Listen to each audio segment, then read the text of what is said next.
Morning बच्चों, कैसे हैं आप सभी। हमें आशा है कि आप सभी पूर्ण रूप से स्वस्थ होंगे और जो भी आपको ऑनलाइन के माध्यम से पढ़ाया जा रहा है उसे आप बहुत अच्छे तरीके से पढ़ रहे होंगे और समझ रहे होंगे। तो बच्चों, आज मैं आपकी विषय अध्यापिका स्नेहलता श्रीवास्तव कक्षा 8 के बच्चों को हिंदी व्याकरण में पाठ 4 समास पढ़ाने जा रहे हूँ, जिसे आप बहुत ध्यानपूर्वक पढ़ेंगे।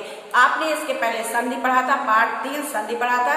अब मैं आशा है कि संधि आपको बहुत अच्छे तरीके से समझ में आई होगी।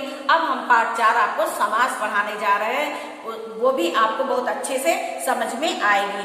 तो इसकी किताबें तो है नहीं, ये तो आप जानते हैं। अब आप लोग कॉपी निकालिए और कॉपी निकाल करके पहले वीडियो देखिए और वीडियो देखने के बाद जब वीडियो में आप समझिए, ठीक है, और उसके बाद फिर जब पीडीएफ के माध्यम से कॉपी में भेजा जाएगा तो उसे आप लिखेंगे। लेकिन आपको वीडियो में समझना बहुत जरूरी है। वीडियो में आप बिल्कुल उसी प्रकार समझेंगे जैसे कि आप क्लास में बैठकर समझते हैं। तो आइए हम आपको समास पढ़ाते हैं। समास क्या होता है, आइए हम समास की परिभाषा आपको बताते हैं।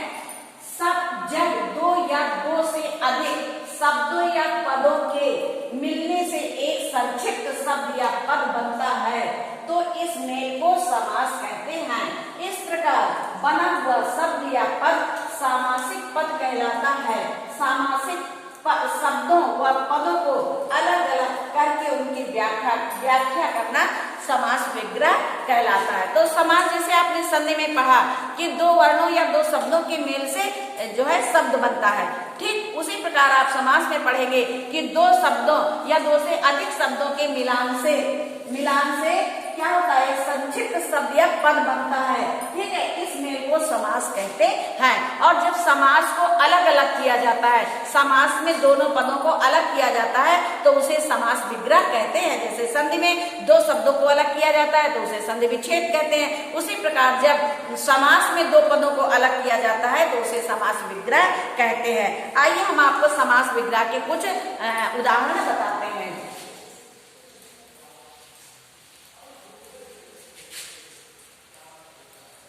समास विग्रह के हम आपको कुछ उदाहरण बताते हैं। जैसे ये शब्द हो गया, शब्द हो गया, और ये समस्त पद हो गया, समस्त पद हो गया। इसके बाद समास विग्रह, समास विग्रह, विग्रह का मतलब होता है अलग करना। अब जैसे लिखा है शब्द पूजा घर, शब्द में है पूजा धन घर। अब समस्त पद में क्या हो जाएगा, पूजा घर, क्या हो जाएगा, पूजा घर। अब समास विग्रह में क्या हो जाएगा, पूजा के लिए घर, पूजा के लिए घर, पूजा के लिए घर। ये हो गई इसकी व्याख्या, यानी पूजा घर को क्या कहते हैं, पूजा के लिए घर। इसके बाद है सेनापति, सेना धन पति, ठीक। अब यहाँ समस्त पद हो जाएगा सेनापति, सेनापति। अब इसका समास विग्रह हो जाएगा सेना का स्वामी, सेना का स्वामी, सेना का स्वामी। फिर है माखन चोर, माखन धन चोर। तो यहाँ हो जाएगा समस्त पद में हो जाएगा माखन चोर, माखन चोर, ये आपका समस्त पद हो जाएगा। अब हो जाएगा इसका समास विग्रह माखन को चुराने वाला, माखन को चुराने, माखन को चुराने वाला, ठीक। अब इतने उदाहरण हमने आपको बताए हैं। अब इसके आगे के जो उदाहरण है वो आप पीडीएफ के माध्यम से देखेंगे और लिखेंगे। तो ये तो हमने आपको उदाहरण बताए। अब हम आपको बताएंगे समास के भेद। क्या बताएंगे, समास के भेद।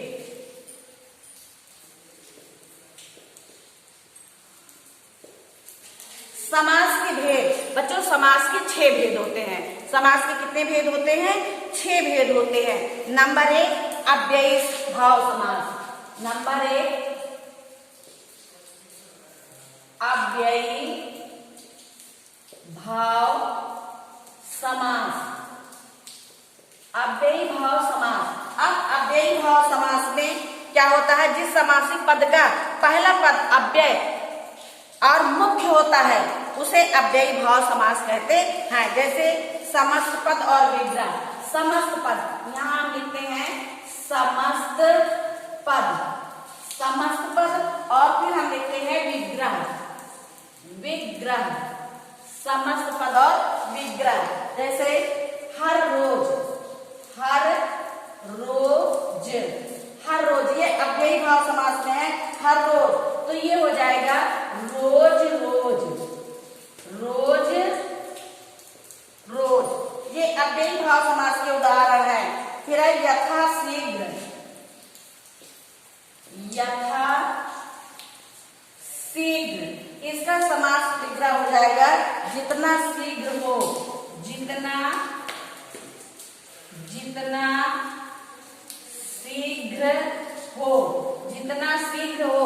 इसके बाद है जैसे आजीवन, जीवन भर, आजीवन समस्त पद है और जीवन भर उसका विग्रह है। फिर है हाथों हाथ, हाथ ही हाथ में, आजन्म, जन्म से लेकर, यथा शक्ति, शक्ति के अनुसार, यथा मत, मत के अनुसार। ये तो अव्ययी भाव समास के उदाहरण है। अब हम दूसरा समास आपको बताएंगे।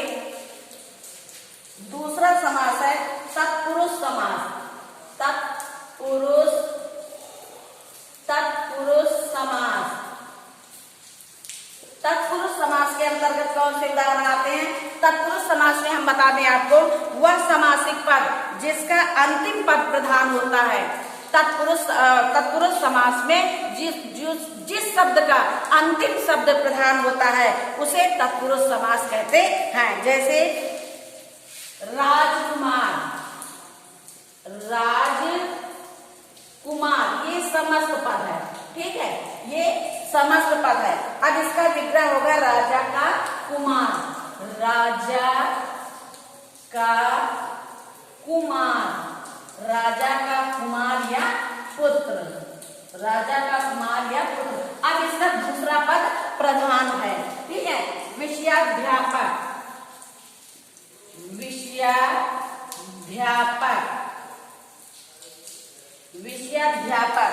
अब है विषय का अध्यापक, विषय का, विषय का अध्यापक। ये दो उदाहरण हमने आपको तत्पुरुष समास के बताए। अब हम आपको बताएंगे कर्मधारय समास। तीसरा है, कॉपी में आपके और अधिक उदाहरण हैं, सिर्फ दो दो उदाहरण आपको यहाँ पे बता रहे हैं। अब तत्पुरुष समास के बाद आता है कर्मधारय समास।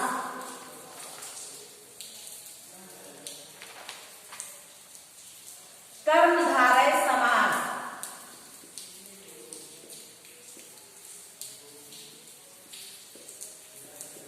ये तीसरा समास है कर्मधारय समास।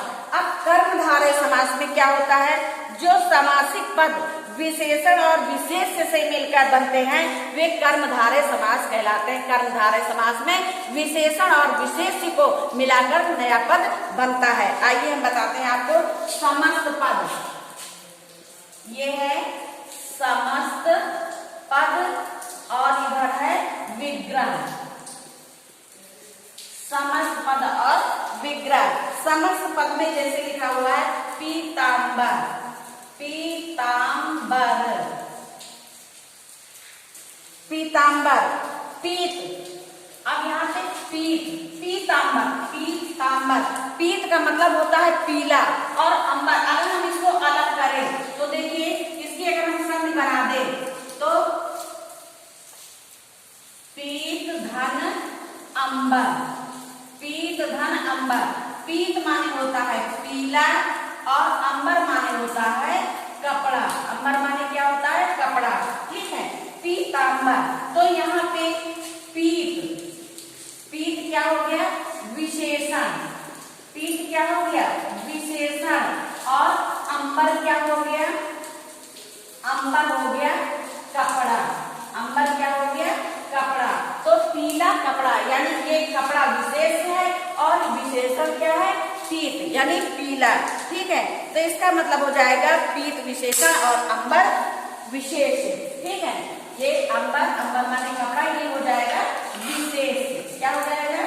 विशेष, यानी कि अंबर विशेष है और इसकी विशेषता क्या है? पीत। इसलिए कहा गया है कि जो समासिक पद विशेष और विशेष से, विशेषण और विशेष से मिलकर बनते हैं वे कर्मधारय समास होते हैं। जैसे चंद्रमुख, चंद्रमुख,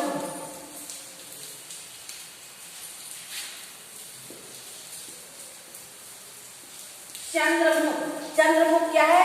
समस्त पद है, इसका विग्रह हो जाएगा चंद्रमा के समान मुख। चंद्रमा, चंद्रमा के समान मुख, चंद्रमा के समान मुख, चंद्रमा के समान मुख। अब क्या हो गया? मुख की विशेषता क्या है? वो चंद्रमा के समान है। ठीक है, फिर है नील गाय, नील गाय, नील गाय। अब यहाँ पे इसका विग्रह हो जाएगा नीली है जो गाय, नीली है जो गाय। इसी प्रकार अन्य उदाहरण है महाराजा, महान है जो राजा।